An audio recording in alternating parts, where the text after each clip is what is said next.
ඔව් ඔබතුමියමයි. මට මගේ සදා ගන්න බෑ. අපටත් එහෙම්මමයි. අපගෙන රන්රුවට පණ ඇවිත්. මානු දෙක කොහොමද මගේ රුව නිර්මාණය කළේ? කවුද මේ අරුම පුදුම නිර්මාණකරුවා? ඒ අපේ කුසරජ්ජුරුවන් වහන්සේ. එතුමා හොඳ මූර්ති ශිල්පියෙක්, චිත්‍ර ශිල්පියෙක්, කවියෙක්, සංගීතඥයෙක්, ඒ වගේම හොඳ රණශූරයෙක්.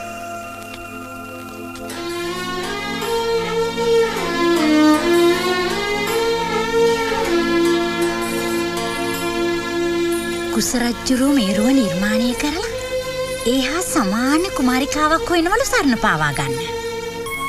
මේ අය මුළු දඹදිවම හොයලා බැරිම තැන තමයි අපි සාගලට.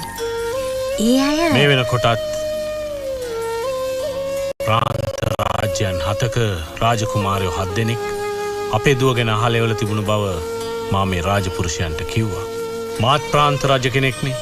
ඒ නිසා අපට ගැලපෙන්නේ ප්‍රාන්ත රාජ්‍යයක රාජකුමාරයෙක් කියන එක තමයි මගේ නම් අදහස.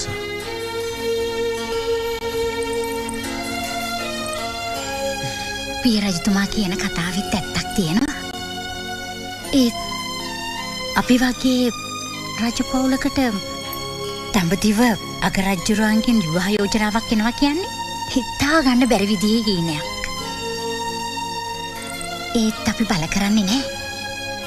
මේ කාරණාව සිද්ධ වෙන්නේ දූ කුමරිය මේ යෝජනාවට කැමති නම් පමණයි.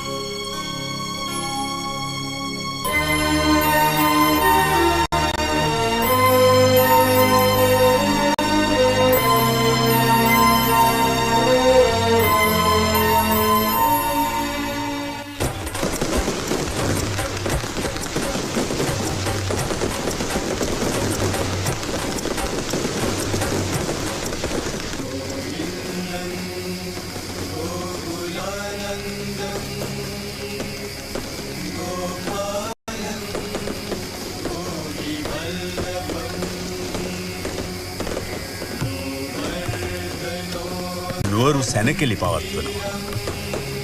දේවිය දෙවියන්ට පින් දෙනවා. ඒ වුණත් මගේ හිත තවමත් චංචලයි. ඔය හිත චංචල නොවන කවද්ද?